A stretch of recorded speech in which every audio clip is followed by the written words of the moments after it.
nos lleva hasta antes del principio de la creación y nos transporta en el tiempo y el espacio de la historia humana. Revelan, como ninguna otra parte de las Escrituras, que Jesús vino a la historia humana y era el Dios creador, según Génesis 1:1. Estos versículos identifican la relación eterna del Padre y el Hijo y demuestran que podemos obtener luz y vida al recibirlo a Él, al que es la revelación final del Padre. Este libro no es tanto un reencuentro de la vida de Jesús, sino más bien una poderosa presentación de su deidad. Cada capítulo presenta evidencia, tanto señales como afirmaciones de su autoridad divina. Según Juan, creer que Jesús es el Hijo de Dios, el Salvador del mundo, es el principio de la vida eterna. ¿Qué puede ser más importante? La afirmación del apóstol Juan sobre su evangelio es tan buena como una advertencia. Lea estos primeros versículos. El evangelio de Juan es un argumento persuasivo para la divinidad de Jesús. Se concentra en presentar a Jesús como el Verbo, es decir, Dios, que se hizo hombre. Así el apóstol Juan relata meticulosamente las declaraciones y describe los milagros de Jesús que solo pueden atribuirse a Dios mismos. Jesús se llamó a sí mismo el pan de vida, la luz del mundo, la puerta de las ovejas, el buen pastor, la resurrección y la vida, el camino, la verdad y la vida y la vid verdadera. Cada una de estas declaraciones comienza con las palabras yo soy, que nos recuerda la revelación de Dios de su nombre yo soy a Moisés. Jesús no dijo que él daría pan, dijo que él es el pan que da vida. No dijo que nos enseñaría el camino, la verdad y la vida. En cambio dijo que él es el camino porque es la verdad y es la vida. Estas son las claras afirmaciones de Jesús acerca de su divinidad. No era solamente un hombre. Esta humanidad estaba toda corrompida y caída. Si la humanidad no hubiese sido carne, en ese sentido, no habría tenido necesidad de un redentor. Sobre esta raza pecadora tiene Jesús todo poder. Sobre ella ha sido dada autoridad de ejecutar juicio. Quien no se somete a su gobierno tendrá que apartarse de él al infierno. Consideremos pues cuán grande es el Señor Jesús, cuán lleno de gracia para los suyos, los santifica en este mundo y les da la vida espiritual, que es vida eterna en embrión. Pues la gracia es un alma, es el comienzo del cielo en esa alma. Él los glorificará plenamente en el otro mundo, pues su bienaventuranza será completa cuando vuelva a verle, cuando Él se manifieste. Hemos sido llamados a su reino y gloria, y nos hizo renacer para una herencia incorruptible, según 1 de Pedro 3, capítulo 1, versos 3 y 4. Lo que es último en la ejecución fue primero en la intención, la vida eterna. El dominio que Cristo ejerce sobre los hijos de los hombres tiene por objeto la salvación de los hijos de los hombres. Así, la administración de ambos reinos, el de la provincia y el de la gracia, el de la providencia y de la gracia, y es puesta en las mismas manos. Y para todas las cosas cooperen juntamente para bien de los que aman a Dios, según Romanos 8:28. El grandioso destino que la religión cristiana pone delante de nosotros, la vida eterna. Eso es lo que Cristo vino a revelarnos y por lo que vino a dar la vida a fin de procurarnos por medio del evangelio. Saca a la luz la vida y la inmortalidad. Juan nos presenta estos puntos. Él tiene mucho que decir, Juan, porque él anduvo con el Señor. En este libro de Juan hay 45 predicciones distintas en 180 versículos de los 866 versículos que contiene este libro. El Evangelio de Juan solo contiene 25 citas del Antiguo Testamento, por el cual se le denomina que el libro contiene el 20% de profecía. En medio seguro para obtener este bendito destino, que es el correcto conocimiento experimental personal de Dios y de Jesucristo.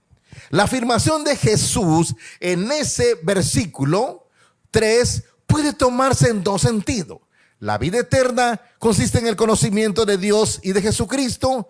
Y dos, la vida eterna se manifiesta en el conocimiento de Dios y de Jesucristo, ya que este conocimiento es el fundamento para disfrutar de una vida que es participación de la misma vida de Dios. No cabe duda de que este segundo sentido es el correcto, puesto que el versículo no pretende dar una definición de la vida eterna. En efecto, el conocimiento de Dios y de Cristo nos conduce a la vida eterna, por cuanto la religión cristiana nos muestra el camino hacia el cielo, dirigiéndonos hacia Dios, pues Cristo murió para llevarnos a Dios. Esta es la razón principal por la que Jesús distingue entre el Padre, el único Dios verdadero, y el mismo, ya que aquí aparece no como Dios, sino como el mediador Jesucristo hombre. Si la humanidad hubiera permanecido en la inocencia original, el conocimiento de Dios habría bastado para proporcionarle la vida eterna. Pero el haber caído necesita algo más el hombre. Necesitamos creer en Jesucristo como nuestro Redentor. Creer en Jesús es vida eterna, pues Él ha venido a darnos esta vida abundancia. Quienes tienen comunión con Dios en Cristo se hallan ya en la Jerusalén celestial. La luz en las tinieblas resplandece. Cristo entró en este mundo de las tinieblas para dar luz espiritual. La palabra traducida prevaleció puede significar tres cosas: asirse, dominar, entender. Por lo tanto, este versículo puede significar que las tinieblas no pueden asirse de forma positiva o entender la luz, o que las tinieblas no dominaron de manera negativa la luz. Ambas declaraciones son verdaderas. Los seres humanos no se apropiaron de la luz ni la entendieron, tampoco la alcanzaron ni la dominaron.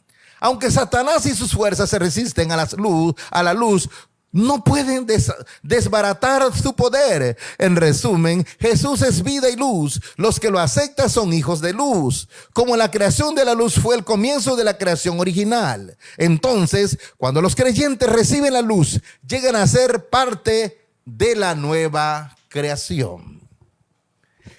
Para tener mayor comprensión de esta prédica, me voy a fundamentar en el verso 3. En el verso 3, y mencionaré 2 puntos. Punto número 1. Cristo como la vida eterna. Número 2. Conocimiento de la salvación. Su tema es conocimiento acerca de Cristo. Veamos lo que nos dice Juan capítulo 1, verso 4. La Biblia dice así: en él estaba la vida, y la vida era la luz de los hombres. Observe que no se dice que la vida haya sido creada. La vida existía en Cristo. Los humanos dependen de Dios para vivir. Nuestra existencia espiritual y física depende del poder sustentador de Dios. En contraste, el Hijo tiene vida en sí mismo por toda la eternidad. La vida de Jesucristo es también la luz de los hombres. Esta imagen transmite el concepto de revelación. Como la luz de Jesucristo revela a Dios y el pecado y a los hombres. Más tarde en este evangelio, Cristo declara ser tanto la vida como la luz. La muerte y las tinieblas huyen en cuanto a la luz y la vida entran. Los muertos se levantan, los ciegos reciben la vista, tanto física como espiritual. La luz en las tinieblas resplandece. Cristo entró en este mundo de tinieblas para darle luz espiritual. La palabra traducida prevaleció puede significar 3 cosas. Número 1, asirse de, dominar o entender. Por lo tanto, Este versículo puede significar que las tinieblas no pueden asirse de forma positiva o entender la luz, o que las tinieblas no dominaron de manera negativa a la luz.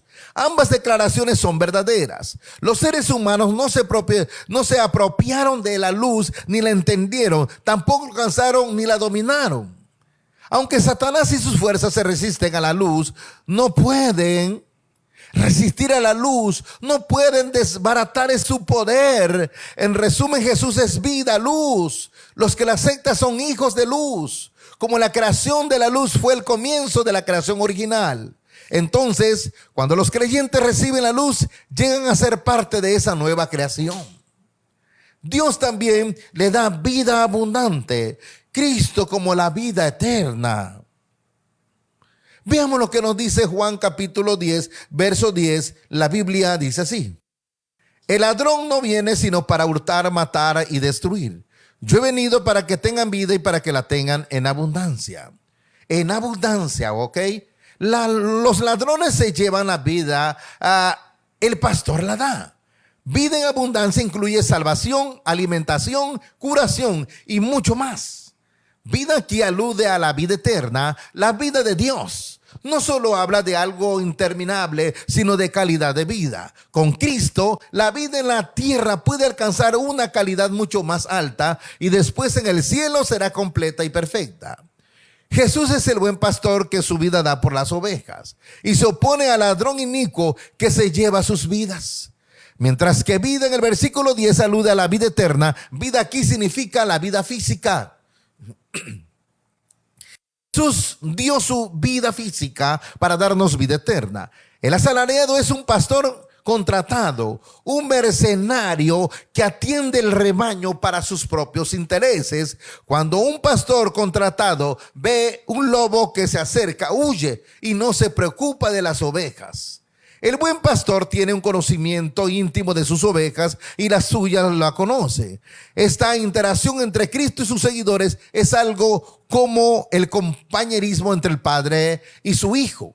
Las otras ovejas, como él dice, las otras ovejas, como Cristo dijo en su oración, no eran judíos en tierra pagana, sino gente de las naciones. El pueblo judío preguntó a Jesús si iría a enseñar a los gentiles. Ahora, les declara que tenía ovejas entre los paganos despreciados. Un rebaño anticipa la salvación de los gentiles y la formación de la iglesia, en la que judíos y gentiles convertidos formarían un cuerpo espiritual. Como el buen pastor, Jesús tiene el poder, o sea, la autoridad, no solo de poner voluntariamente su vida por las ovejas, sino también de volverla a tomar. Nadie más que Dios puede hacer esto. Vida para los muertos. Veamos lo que nos dice Juan capítulo 11, verso 25. La Biblia dice así: le dijo Jesús: yo soy la resurrección y la vida. El que cree en mí, aunque esté muerto, vivirá. La creencia judía piadosa incluía la aceptación de la resurrección. Una creencia rechazada por los saduceos. Cristo es la resurrección para los que creen y están físicamente muertos. Es la vida para los que creen y todavía están vivos. Cuando Jesús preguntó a María si creía, ella respondió con palabras similares a las que Juan usó para describir el propósito de su libro. Para tener vida eterna, una persona debe poner fe en Jesús, que es el Cristo, el Hijo de Dios, que vino al mundo para dar vida eterna a los que creen. Jesús tiene poder sobre la vida y la muerte, así como para perdonar pecados. Esto se debe a que Él es el creador de la vida. Aquel que es la vida, sin duda puede restaurar la vida. Todo aquel que cree en Cristo tiene una vida espiritual que la muerte no conquistará ni disminuirá de manera alguna. Cuando logramos comprender su poder y hasta qué punto es verdaderamente maravillosa la oferta que nos hace, ¿cómo hemos de hacer otra cosa que no sea entregar nuestra vida a Él? Para quienes creemos, qué maravillosa es la seguridad y la certeza que tenemos. Porque yo vivo, dijo Cristo, y vosotros también viviréis. A Marta se le conoce especialmente por haber estado demasiado ocupada para sentarse a hablar con Jesús. Pero aquí la vemos como una mujer de gran fe. Su declaración es exactamente la respuesta que desea Jesús que tengamos nosotros en nuestro corazón. Jesús es el camino, la verdad y la vida. Veamos lo que nos dice Juan capítulo 14, verso 6. La Biblia dice así: Jesús le dijo: yo soy el camino, la verdad y la vida, y nadie viene al Padre sino por mí. Las palabras de Jesús muestran que el camino a la vida eterna, a pesar de ser invisible, es seguro. Es tan seguro como es su confianza en Jesús. Él ya ha preparado el camino a la vida eterna. El único asunto que tal vez quede sin resolver es su voluntad de creer. Hay unos pocos versículos en las Escrituras que describen la vida eterna, pero estos pocos están llenos de promesa. Aquí Jesús dice: voy pues a preparar lugar para vosotros y vendré otra vez. Podemos aguardar con expectativa la vida eterna porque Jesús la ha prometido a todo aquel que cree en él. Aunque los detalles de la eternidad se desconozcan, no es necesario que temamos, porque Jesús está haciendo los preparativos y pasará la eternidad con nosotros.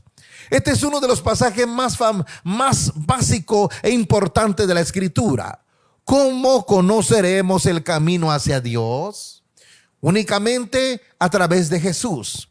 Él es el camino porque es a la vez Dios y hombre. Al unir nuestras vidas a Él, nos unimos con Dios. Confíe que Jesús lo llevará al Padre y que todos los beneficios de ser de hijo de Dios serán suyos.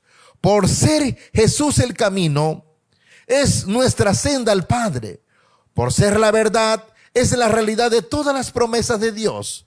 Por ser la vida, une su vida divina a la nuestra, tanto ahora como eternamente. Después de anunciar la traición de Judas, sí, su inminente partida y la negación de Pedro, Jesús dijo a sus discípulos que no se turbaran, sino que confiaran en él. ¿Creed? La simple palabra, pero profunda solución a todos nuestros problemas es creer. Hacemos lo que hacemos porque creemos lo que creemos. Nuestras acciones no son nada más que el producto de nuestra convicción más profunda. La clave es lo que creemos, el objeto de nuestra fe. El pensamiento correcto es básico para una acción correcta, y este comienza cuando se piensa correctamente en Dios. Cristo es la única fuente de la vida. El apóstol Juan dijo estas palabras en 1 de Juan capítulo 5 verso 12. La Biblia dice así: el que tiene al Hijo tiene la vida, y el que no tiene al Hijo de Dios no tiene la vida. Este es el testimonio de la misma frase en el verso 9.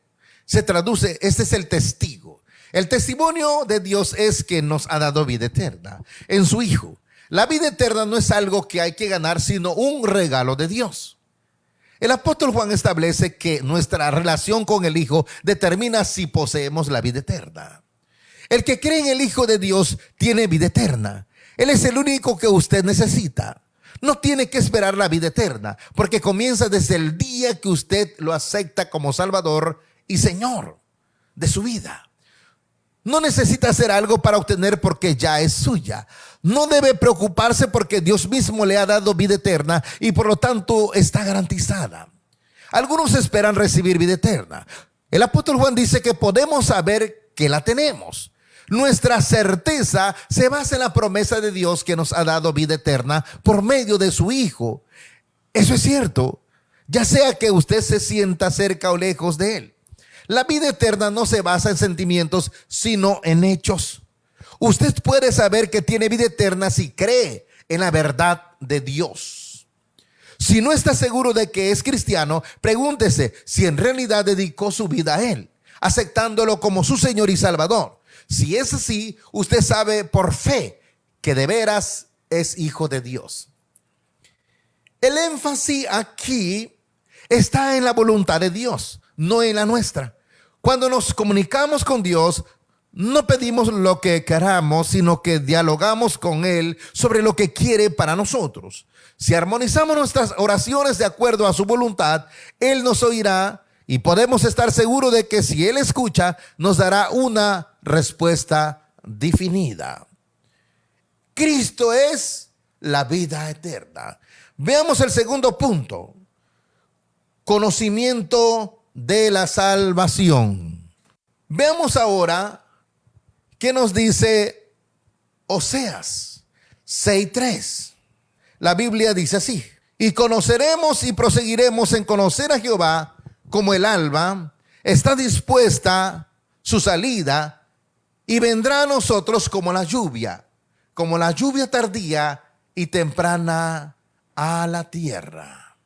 Dios respondió al pueblo señalando que su profesión de lealtad, como la niebla, se había evaporado y no tenía sustancia. Muchas personas se encuentran que es fácil y cómodo mantener la apariencia de ser consagrado, pero ¿es profunda y sincera su lealtad? Si profesa lealtad a Dios, respáldela con palabras y hechos. Los rituales pueden ayudarnos a comprender a Dios y a relacionarnos con Él.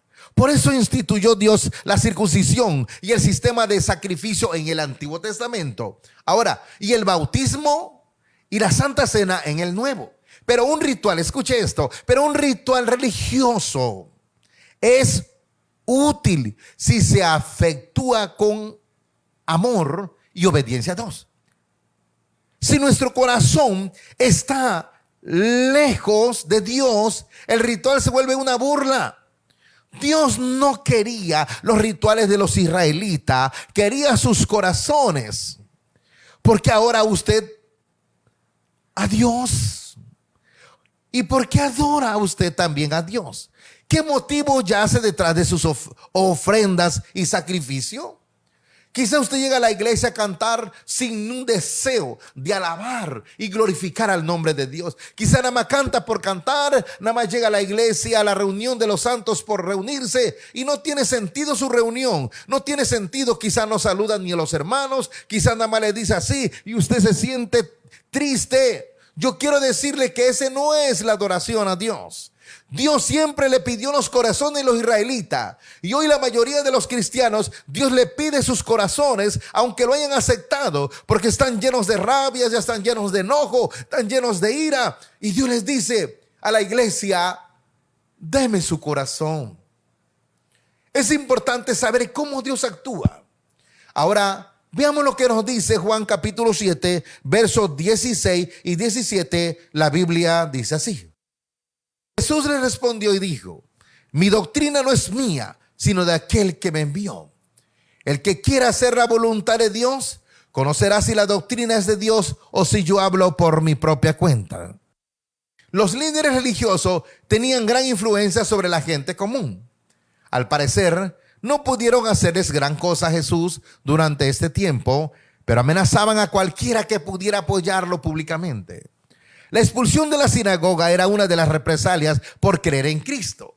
Y para un judío esto constituía un castigo severo. Todos hablaban de Jesús, pero cuando llegó el momento de hablar a su favor en público, callaron. Tuvieron temor. El temor puede ahogar nuestro testimonio. Aunque muchos hablan de Cristo en la iglesia, cuando llega el momento de hacer una declaración pública de fe, a menudo sienten vergüenza. Jesús dice que nos reconocerá delante de Dios si lo reconocemos a Él delante de los hombres. Tenga valor, hable de Cristo. Los que procuran conocer la voluntad de Dios, cumplirla, sabrán en forma inutilitativa que Jesús dijo la verdad con respecto a su persona. ¿Ha escuchado alguna vez a oradores religiosos y se ha preguntado si decían la verdad? Debe probarlos. Veamos 2 puntos. Punto número 1. Sus palabras deben estar de acuerdo a la Biblia, no contradecirla. Primera prueba. Segunda prueba. Sus palabras deben señalar a Dios y a su voluntad, no a ellos mismos. ¿Escuchó eso? Ahora, ahí donde tiene usted que probarlo. Sin haber estudiado, significa haber asistido a una escuela rabínica. Una perplejidad similar se expresó más tarde en relación a los judíos en Hechos 4:3. No es mía, sino de aquel, dijo Jesús. La declaración de Jesús indica que no recibía su enseñanza de los rabinos, tampoco lo producía él mismo. Al contrario, sus enseñanzas venían directamente de Dios. La verdad no solo se imparte al corazón dispuesto, Dios imparte la verdad de acuerdo con nuestra habilidad para recibirla. Quiere decir, un corazón dispuesto. Es verdadero. La prueba de un maestro es así. Entrega el mensaje de Dios. Jesús dio el mensaje de Dios, también Moisés. Los líderes religiosos estaban rompiendo la ley de Moisés al tratar de matar a Jesús. Una expresión de ignorancia y desdén sin haber estudiado. Los líderes judíos estaban sorprendidos que alguien sin ningún entrenamiento rabínico fuera capaz de conocer profundamente las escrituras y discutir públicamente sobre ese asunto tan profundo como lo hizo Jesús. Ahora bien, veamos lo que nos dice Juan capítulo 8, versos 31 y 32. La Biblia dice así: dijo entonces Jesús a los judíos que habían creído en él: si vosotros permaneciereis en mi palabra, seréis verdaderamente mis discípulos y conoceréis la verdad, y la verdad os hará libre. Alguien que permanece en la palabra de Dios conoce la verdad. Observe que no dice que conocerán la palabra, sino que conocerán la verdad. Los antagonistas buscaron en las escrituras, pero no encontraron quién tiene la razón. Los que creyeron en Cristo, en el verso 30 dice que tenía que permanecer en las palabras de las escrituras para experimentar la verdad. Tal permanencia conduce a experimentar la verdad que liberta. El capítulo 15 explica cómo permanece una persona en la verdad, especialmente el versículo 10: si guardareis mis mandamientos, permaneceréis en mi amor, dice. La palabra libre se refiere a la libertad del cautiverio del pecado. La obediencia al Señor significa compañerismo con Él, protección del pecado y experimentar su amor. La gente morirá en sus pecados si rechazan a Cristo, porque desprecian el único camino que los rescata del pecado y de la muerte. Es lamentable, pero muchos están atrapados por los valores de este mundo que quedan ciegos ante el regalo incalculable valor que ofrece Cristo. ¿Hacia dónde mira usted? ¿Hacia dónde mira usted? No concentre su atención en los valores de este mundo, perdiendo así lo que es de más valor: la vida eterna que ofrece nuestro gran Dios y Señor Jesucristo. Jesús mismo es la verdad que nos da la libertad. Es la fuente de la verdad, la norma perfecta de lo que es bueno. Nos liberta de las consecuencias del pecado, del autoengaño, del engaño de Satanás. Nos muestra claramente el camino a la vida eterna con Dios Cristo. Jesús nos da libertad de hacer lo que queramos. Jesús no nos da la libertad de hacer lo que queramos, sino nos da la libertad para seguir a nuestro Dios. Al procurar servir a Dios, la verdad perfecta de Jesús nos liberta para que seamos todo lo que Dios quiso que fuéramos. Y eso es lo que Dios quiere, que lo conozcamos a Él. Ahora ya lo conocemos, ahora ya sabemos que Cristo es la vida eterna. Sabemos cómo se recibe esa vida eterna. Sabemos cómo debemos mantenernos en esa vida eterna. Sabemos cómo en el Antiguo Testamento, cómo la gente venía a adorar en sus rituales, pero siempre Dios se lo rechazó, porque nada más llegaban por llegar, no venían de corazón. Siempre Dios en todos los tiempos ha pedido a la mente, el corazón y el alma de las personas que lo han aceptado como Señor y Salvador. Hoy Dios dice lo mismo en nuestro tiempo. Dios dice: hijo mío, dame tu corazón. Dios pide tu corazón. Creyente, si eres verdadero creyente, ay, Dios pide tu corazón. Dios pide tu alma. Si usted le da su corazón verdaderamente a Dios, va a experimentar el poder de Dios.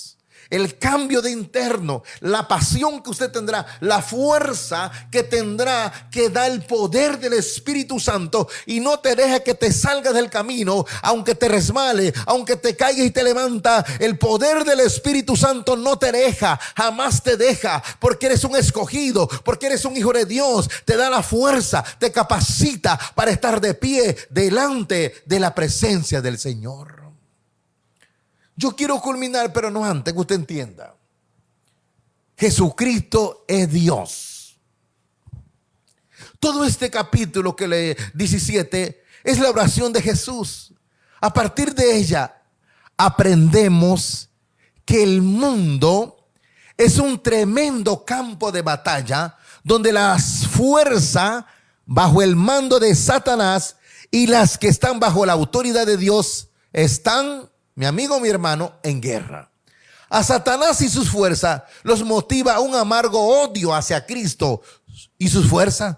Jesús oró por sus discípulos, incluyendo a quienes lo seguimos hoy en día. Pidió a Dios que guardase del poder de Satanás a sus creyentes escogidos, apartándolos y haciéndolos puros y santos, uniéndolos mediante su verdad, que es su palabra. Jesús no hubiese llevado a cabo la misión que vino a cumplir, no habría existido el evangelio. Si no hubiese muerto Cristo, no podría haber limpiado nuestros pecados, no podría haber resucitado ni derrotado a la muerte. Si no se hubiese vuelto al Padre, el Espíritu Santo no habría podido venir. La presencia de Cristo sobre la tierra se limitaba a un solo sitio. Irse significaba que podría estar presente en todo el mundo mediante el Espíritu Santo. El Espíritu Santo tiene 3 tareas aquí en la tierra. Tiene 3 tareas que hacer aquí en la tierra o aquí en este mundo. Veamos los 3. Número 1, convencer al mundo de pecado y llamar al arrepentimiento. Número 2, revelar la norma de justicia de Dios a todo aquel que cree, porque Cristo ya no estaría físicamente presente en la tierra. 3 y último, y demostrar el juicio de Cristo sobre Satanás. Jesús dijo que el Espíritu Santo le daría las cosas que habría de venir. La naturaleza de su misión, la oposición a la que se enfrentaría, el resultado final de sus esfuerzos. No entendieron por completo estas promesas hasta que el Espíritu Santo vino después de la muerte y resurrección de Jesús. Entonces el Espíritu Santo reveló verdades a los discípulos que ellos escribieron en los libros que ahora forman parte del Nuevo Testamento. Por eso es importante fundamentarnos en la verdad de Jesús. El apóstol Pablo dice: si es que fuiste enseñado conforme a la verdad que está en Jesús. El apóstol Juan nos muestra que Jesús es único como el Hijo de Dios, especial de Dios, y al mismo tiempo es totalmente Dios. Por eso está en condiciones de revelarnos a Dios de manera clara y detallada. Debido a que Jesús es el Hijo de Dios, podemos confiar por completo en lo que Él dice. Al confiar en Él, recibiremos una mente abierta para entender el mensaje de Dios y llevar a cabo su propósito en nuestras vidas. Él dijo que nos daría vida eterna. Debido a que Jesús es Dios, vive para siempre.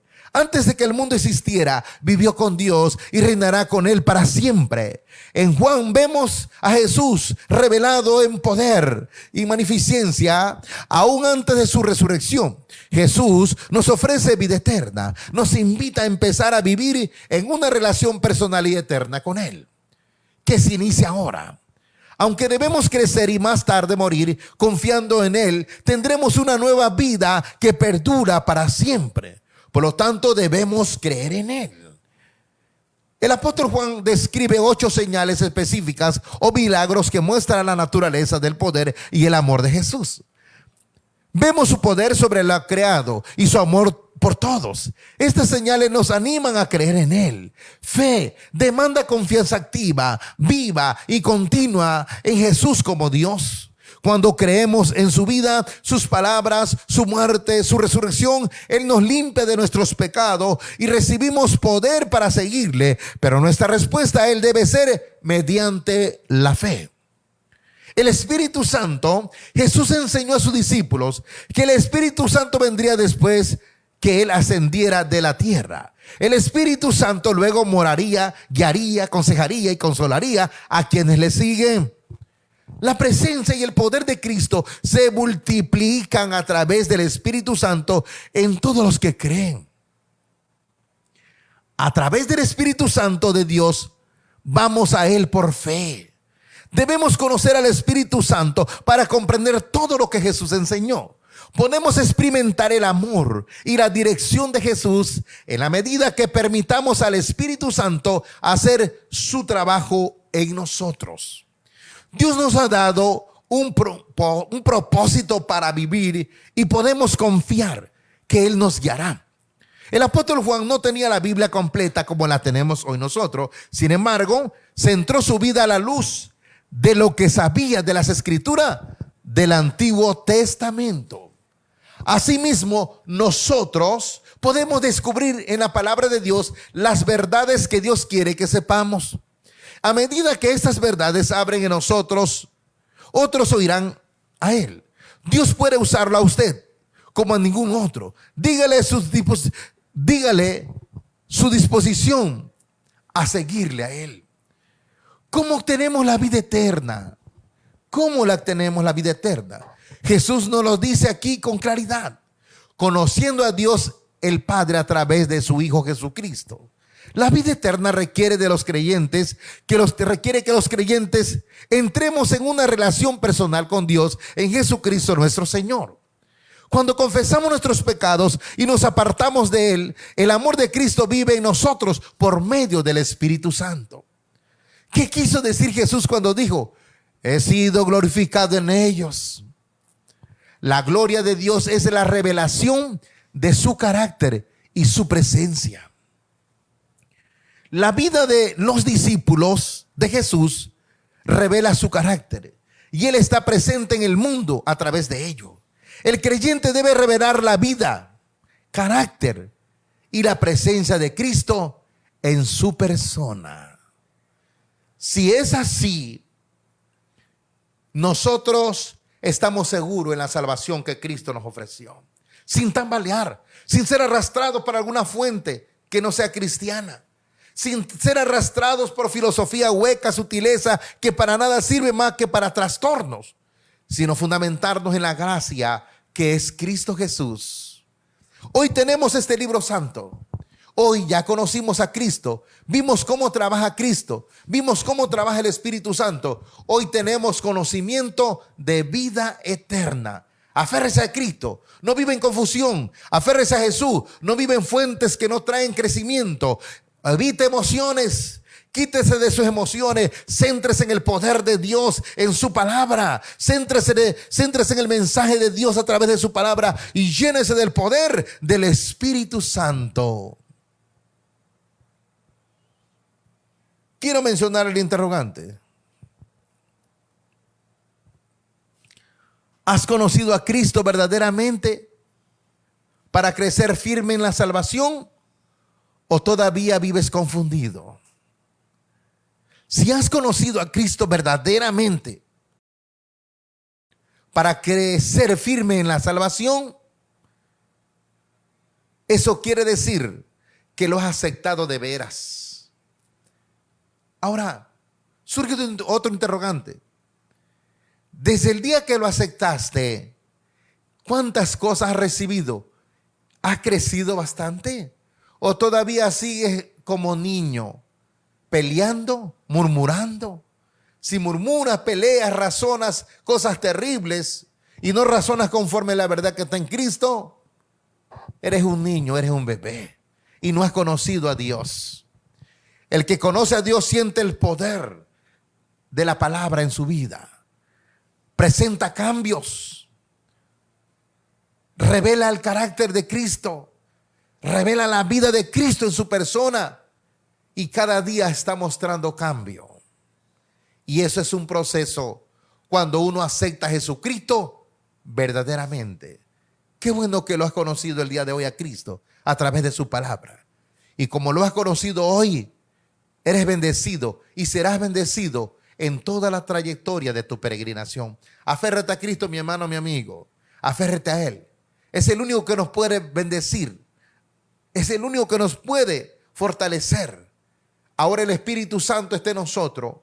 Él tiene el trabajo de comunicarnos las verdades de Cristo para caminar en la verdad de Jesús, para caminar de la mano de Jesús, para caminar con Él y no ser confundido de nadie.